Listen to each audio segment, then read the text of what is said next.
오늘은 우리가 사도행전 세 번째 시간으로 기도에 힘쓰니라 라는 제목으로 같이 말씀을 나누도록 하겠습니다. 부활하신 예수님께서 40일 동안 제자들과 함께 하시면서 하나님의 나라의 일을 가르치셨습니다. 제자들에게 당부하시기를 4절에 너희들은 예루살렘을 떠나지 말고 내게서 들은 바 아버지께서 약속하신 것을 기다리라 그러셨어요. 아버지께서 약속하신 성령을 기다리라. 그리고 그 성령이 임하면 너희가 권능을 받고 땅끝까지 이르러 내 증인이 되리라 그러셨습니다. 그 성령의 권능을 받으면 이 세상에 감당하지 못하는 부활의 증인, 말씀의 증인이 된다 그러셨습니다. 그 이유는 성령을 받은 하나님의 사람들은 성령을 받으면 새로운 피조물이 되어 그들의 인생의 가치가 변한다 그랬어요. 그래서 그 전에 예수를 믿기 전에 성령을 받기 전에 가지고 있던 최고의 가치라고 하는 것들이 더 이상 가치 있는 것이 아니고 하나님의 말씀이 최고의 가치가 된다 그랬습니다. 그래서 계시록 12장에 말씀하시는 것처럼 어린 양의 피와 자기들이 증거하는 그 말씀으로 인하여 죽기까지 믿음으로 승리하였던 믿음의 순교자들, 그래서 증인이라는 단어가 순교라는 단어와 어원이 같다 그랬어요. 그래서 하나님의 말씀을 맡은 사람들은 죽는 순간까지도 그 말씀을 따라 살면서 말씀을 증거하다가 주님의 나라에 간다 그랬습니다. 그렇기 때문에 하나님의 말씀을 맡은 증인들은 이 세상을 변화시키며 세상에 영향을 줄 수밖에 없다 그랬어요. 왜냐하면 세상보다 강한 힘이 내 안에 있기 때문에 그래요. 성령의 권능이 내 안에 있으면 이 세상의 어떤 힘도 우리를 이길 수 없습니다. 죽음도 우리를 이길 수가 없는 거예요. 예수님께서 승천하신 후에 아버지께서 약속하신 성령을 기다리라는 말씀에 순종하여서 예루살렘에 돌아와 다락방에 올라간 제자들이 그곳에서 함께 모입니다. 그런데 함께 모인 그곳에는 예수님의 제자들만 모인 것이 아니라 14절에 보니까 여자들과 예수의 어머니 마리아와 예수의 아우들과 더불어 마음을 같이하여 오로지 기도에 힘쓰니라 그랬습니다. 제자들만 모인 게 아니에요. 예수님의 아우들, 그리고 예수님의 어머니 마리아, 그리고 여인들이 함께 모였습니다. 그리고 그들이 기도하는데 중요한 것은 마음을 같이하여 오로지 기도에 힘썼다 그랬습니다. 교회가 가장 중요하게 생각해야 될 것이 이 부분이에요. 오로지 기도에 힘썼다. 그 앞에 마음을 같이하여. 이게 너무나도 중요합니다. 왜냐하면 교회의 가장 우선되는 이 모습은 뭐냐면 하나 되는 겁니다. 에베소서에서도 성령이 하나 되게 하신 것을 힘써 지키라 그렇게 말씀하셨어요. 예수 그리스도는 에베소서 2장에 뭐라 그럽니까? 먼데 있는 너희와 가까운 데 있는 우리 이방인과 유대인의 막힌담을 예수 그리스도께서 그 육체로 허물어 성령 안에서 한 새 사람이 되게 하셨다 그랬어요. 그렇기 때문에 예수님의 오심으로 인하여 하나님과 우리가 하나 되게 하셨고, 그리고 이 땅에 있는 사람들 간에 하나 되는 역사를 이루어 주셨습니다. 그래서 예수님의 제자 중에는 열심당원이었던, 우리나라로 치면 일제시대의 독립운동가 같은 시몬도 있었고, 그리고 마태와 같은 사람도 있었고, 그래서 독립운동가와 일본군 앞잡이와 같은 역할을 했던 그 두 사람이 예수 안에서 하나 되는 것을 우리가 봅니다. 그런 것처럼 예수 그리스도 안에서는 어느 누구도 차별이 없고 어느 누구도 높고 낮음이 없고 하나 될 수 있었던 거예요. 그래서 1절에서 누가는 데오빌로요라고 부른다 그랬어요. 누가복음 1장에서는 데오빌로 카카라고 부르던 그 사람을 이제는 데오빌로로 부를 수 있는 사람이 된 것처럼 우리는 예수 그리스도 안에서 하나 되는 줄 믿으시길 바랍니다. 그리고 하나님은 우리의 신앙생활이 홀로 하는 것이 아니라 함께 하는 것이라는 것을 말씀하세요.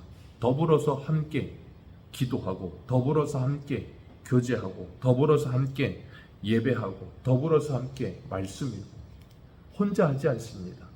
함께 하게 하셨어요. 전도서에 뭐라 그럽니까? 믿음의 삼겹줄은 쉬 끊어지지 않는다 그러셨어요. 왜 그렇게 하셨어요?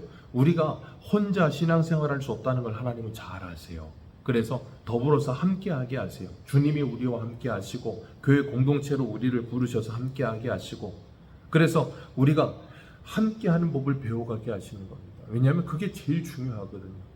사람이 인생을 살아가면서 가장 중요한 게 관계입니다. 이 세상의 사람들도, 사회학자들이나 세상 사람들도 사람을 뭐라 그러냐면 사람은 사회적 동물이라 그래요. 그 말은 뭐냐면 홀로 살지 않고 더불어서 산다는 겁니다. 그래서 한문도 사람 인자를 쓸 때는 두 사람이 서로 등을 기대고 맞대어 서 있는 형상을 따서 사람 인자를 세웠죠. 그런 것처럼 하나님은 우리들이 이 땅을 살아가면서 그 사람과 사람과의 관계가 중요하다는 걸 가르쳐 주시는 거예요. 그건 하나님과 우리와의 관계가 중요한 것만큼 중요하다고 말씀하세요. 그래서 예수님은 서기관이 그 율법사가 물을 때 율법의 제일 큰 계명이 뭡니까? 할 때 내 마음을 다하고 뜻을 다하고 목숨을 다하여 주 너의 하나님을 사랑하고, 그리고 그 다음에 뭐예요? 내 이웃을 내 몸과 같이 사랑하라. 이 둘이 율법과 선지자의 강령이라 그러셨어요. 그렇기 때문에 우리가 인생을 살아가면서 예수 그리스도를 믿는다는 건 사람과 사람과의 관계가 좋아지는 겁니다. 하나님과 나와의 관계가 좋아지면 사람과 사람과의 관계가 좋아져야 되는 거예요. 근데 가장 힘든 게 뭐예요? 사람 관계입니다. 우리가 일하는 일터에서 직장 생활하면서 가장 힘든 건 업무가 힘든 게 아닙니다. 사람이 힘들어요. 교회 생활도 마찬가지입니다. 교회에서 봉사하거나 헌신하는 일, 교회에서 물론 내가 일을 하는 거, 그 일 자체에 힘든 거 없어요. 근데 사람이 제일 힘들어요. 그런데 하나님은 우리를 함께 부르시고 공동체로 부르셔서 하나 되는 법을 배워가게 하세요. 왜요? 그걸 통해서 우리가 거룩을 배우는 겁니다. 나와 맞지 않는, 나와 다른 사람들이 모여서 서로 부딪히고 깎여지고 서로 다듬어지면서 서로 아파하고 힘들어하면서 그 모든 고통과 아픔과 즐거움과 그 모든 걸 다 겪어가면서 하나 되게 만들어 가시는 것, 그게 바로 신앙생활이에요. 그래서 하나님은 우리들을 교회로 부르신 거예요. 그래서 여기 보면 이 전혀 나이도 다르고 성별도 다르고 출신도 다르고 모든 것이 다른 이 사람들이 함께 모여서 마음을 같이하여 더불어서 힘써 하나님께 기도하고 있어요. 약속하신 성령을 주시기를 기도하고 있습니다. 하나님은 전능하신 하나님인 줄 믿습니다. 그리고 그 하나님은 전지하십니다. 그런데 하나님께서 제자들을 부르시고 그 제자들에게 하나님의 일을 맡기십니다. 하나님이 하시면 가장 빨라요. 그리고 하나님이 하시면 가장 완벽합니다. 실수도 없습니다. 그럼 하나님은 하나님께서 그냥 하시면 돼요. 그럼 가장 완벽하고 빠른데 연약한 사람들을 부르셔서 그 사람들에게 성령님을 보내셔서 성령께서 그들과 함께 하시면서 일하게 하십니다. 사람이 일하면 성령이 함께 하심에도 불구하고 여러 가지 시행착오가 많고요. 부딪히는 일도 많고요. 어려운 일도 많아요. 그런데 하나님은 그 일을 하게 하세요. 그 이유는 하나님께서 우리에게 하나님의 일 자체를 하게 하시는 데 목적이 있는 것이 아니라 그랬어요. 그 일을 하고 있는 우리 사람이 하나님의 사람으로 아름답게 자라가도록 하나님이 우리를 양육하시는 과정 속에 있다 그랬어요. 그렇기 때문에 우리는 하나님이 우리에게 맡기신 일을 잘 감당해야 됩니다. 마치 아이들이 학교 가면 선생님들이 아이들을 공부를 가르치지만 공부만 가르치는 게 아니고 아이들에게 뭘 내줘요? 집에 갈 때 숙제를 내주죠. 숙제를 풀 때 아이들이 숙제할 때 조금 힘들어요. 왜냐하면 배운 것도 있지만 배우지 않은 것도 약간 섞어 놔서 그것을 응용해서 풀게 하기 위해서 숙제를 내줍니다. 그런 것처럼 하나님께서 우리들을 하나님의 일을 맡기실 때에는 그 일을 함을 통해서 우리가 자라기를 원하시는 거예요. 그리고 우리가 자라가면서 우리가 하나님과 동행하는 법을 배워가고 하나님을 알아가면서 하나님의 사람으로 살아가며 자라서 은혜를 받게 하시려고 하나님의 일을 맡기신다는 걸 기억하셔야 돼요. 근데 많은 사람들이 그 부분을 놓쳐요. 어떤 부분을 놓치냐면 하나님의 일 자체에 몰두하는 겁니다. 그러니까 일하는 데 바빠서 하나님과 나와의 관계가 소원해져요. 일하는 데 바빠서 사람과 사람과의 관계가 소원해집니다. 그리고 나면 우리가 붙들어야 될 본질적인 의미를 잃어버리게 되는 거예요. 그러니까 많은 사람들이 어떻게 되는가 하면 교회에서 열심히 일합니다. 열심히 일하는데 문제는 열심히 일만 하다가 지쳐서 쓰러져요. 그리고 시험에 듭니다. 내가 이렇게 열심히 일했는데 남는 게 뭐야? 하나님은 나한테 왜 아무것도 안 해주시는 거야? 그렇게 되는 거예요. 그러면 그 사람은 지금 아무것도 못하고 있는 거예요. 그 일 자체에 목적을 두고 있는 거예요. 하나님은 그 일을 통해서 뭐 하신다고요? 나를 양육하시고 하나님과의 교제 속에 있게 하시고 은혜 받게 하시고, 그래서 내가 교회에서 봉사하고 하나님의 일을 내가 가정과 직장과 일터에서 열심히 하면서 그 속에서 나와 함께 하시는 하나님을 만나게 하셔서 하나님과 나와의, 쉽게 말하면 많은 접점이 있어서 추억을 만들어 가시는 거예요. 그래서 그 추억들이 모여서 뭐가 돼요? 간증이 되게 하시는 거예요.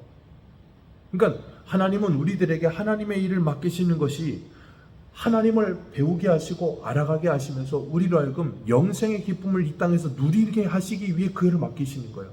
그러니까 우리가 하나님의 일을 맡아서 그 일을 하면서 그런 놀라운 은혜를 누리고 있으면 나는 하나님의 일을 하는 것 자체가 뭐예요? 사도 바울이 고린도전서에 말하는 것처럼 상이 되는 거예요. 내가 다른 사도들과 같이 누릴 권세가 없겠느냐?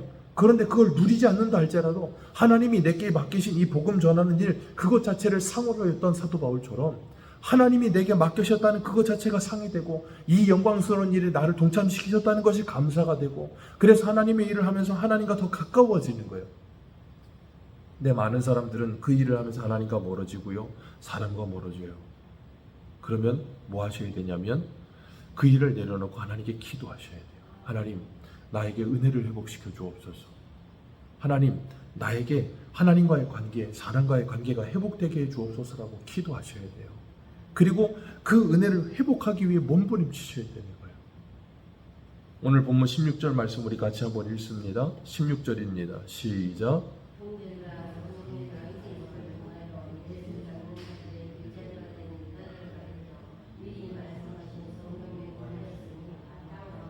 아멘. 사도 베드로가 그곳에 모여있는 사람들을 향해 뭐라 그래요? 형제들아 라고 부르고 있습니다. 예수님께서 마태복음 12장 50절에 이런 말씀하셨어요. 누구든지 하늘에 계신 내 아버지의 뜻대로 행하는 자가 내 형제요 자매요 모친이니라. 예수 그리스도 안에서 아버지 뜻대로 함께하는 자들이 바로 형제 자매라 라고 말씀하고 계세요. 그렇기 때문에 우리는 교회 안에서 형제 자매로 함께 모여진 줄 믿습니다. 하나님께서 교회로 우리를 부르시고 우리에게 때로는 봉사하게 하기 위해서 직분을 허락하십니다. 그 직함들은 목사, 장로, 권사, 집사, 이런 직함들은 그 사람의 신분이 아닙니다. 신분이 아니고 직분이에요. 그런데 많은 사람들이, 그리고 우리나라의 많은 분들이 교회에서 직함을 받는 걸 직분이라고 생각지 않고 신분이라고 생각을 해요. 그래서 교회에 다니면서 집사가 됐으면 이제는 권사가 되고 그 다음은 이렇게 계속 올라가야 된다고 생각해요. 여러분, 그게 바로 천주교적인 신앙이에요. 천주교는 이 직함을 직분으로 갖지 않고 신분처럼 여겨요. 그래서 예전에 중세시대에는 그 직분을 팔았잖아요. 돈 받고 팝니다. 오늘날에도 요즘은 많이 사라졌어요. 거의 사라졌지만 예전에는 직분 받을 때마다 교회에다가 장로는 얼마, 권사는 얼마, 안수집사 얼마. 여러분, 그게 무슨 일입니까? 그런 잘못된 관행들이 한국교회에 여전히 남아있다는 건 뭐 하는 거예요? 그 직분을 신분이라고 생각하는 거예요. 그러니까 사람들이 교회 안에서 그런 직분을 너무 중요하게 생각해요. 아닙니다. 직분은 하나님께서 우리에게 봉사를 위해 맡기신 것 뿐이에요. 그 이상도 이하도 아닙니다. 그래서 베드로는 형제들아 라고 부르고 있는 거예요. 그러니까 그걸 잃어버리면 멀쩡하게 신앙생활 잘하던 사람도 직분을 받으면 이상한 사람이 돼요. 열심히 일을 하던 사람도 일을 놓고 목이 고든 백성이 되고 참 이상해집니다. 그런 세상적 가치관이 우리 안에서 무너져야 되는 거예요. 그럴 때 우리가 데오빌로 카카가 데오빌로가 되는 겁니다. 그래서 제자들이 15절에 뭐 했다고요? 15절이 아니죠. 어디입니까? 14절 말씀에 더불어서 마음을 같이하여 오로지 기도에 힘쓰니라. 더불어서 마음을 같이하여 기도할 때 그런 잘못된 생각들은 우리 안에서 내려놓아지게 될 줄로 믿습니다. 왜요? 성령께서 임하시기 때문에. 성령께서 임하시면 우리의 육체의 소욕을 내려놓고 성령의 소욕에 따라 살아가도록 우리를 다스리시고 통치하시며 인도하실 줄 믿습니다. 그렇게 될 때 하나님의 나라가 되는 거예요. 기도하지 않으면, 마음을 같이하여 더불어서 힘써 기도하지 아니하면 교만해질 수밖에 없습니다. 기도라고 하는 것은 제가 늘 말씀드리지만 철저한 자기 부인입니다. 그리고 가장 확실한 자기 부인이에요. 자기를 부인하지 않는 사람, 자신의 힘과 물질과 지식과 재력을 믿는 사람은 절대 기도하지 않습니다. 기도가 안 나옵니다. 왜냐하면 하나님이 아니어도 내가 의지할 게 많아요.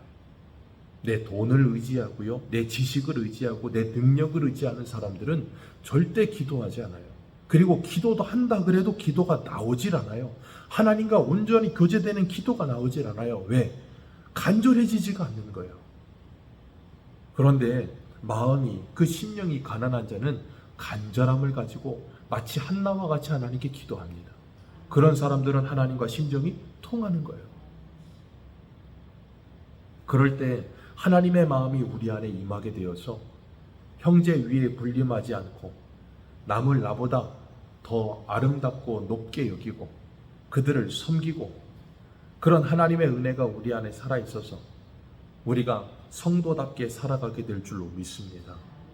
오늘도 우리가 이 아침 나의 힘과 나의 재물과 나의 지식과 나의 그 무엇을 의지하는 사람이 아니라 나를 부인하고 주님을 따르며 마음을 같이하여 오로지 기도에 힘쓰면서 오직 주님의 은혜만을 구하시고, 이 하루도 하나님의 은혜 아니면 은혜 받지 않아도 얼마든지 하루라고 하는 시간을 살 수 있지만 성도답게 살 수 없다는 걸 고백하며, 이 하루도 성도답게 주님과 동행하며 영생의 복을 누리게 해달라고 기도하는 저와 여러분들 되시기를 주님의 이름으로 축복합니다. 기도하겠습니다.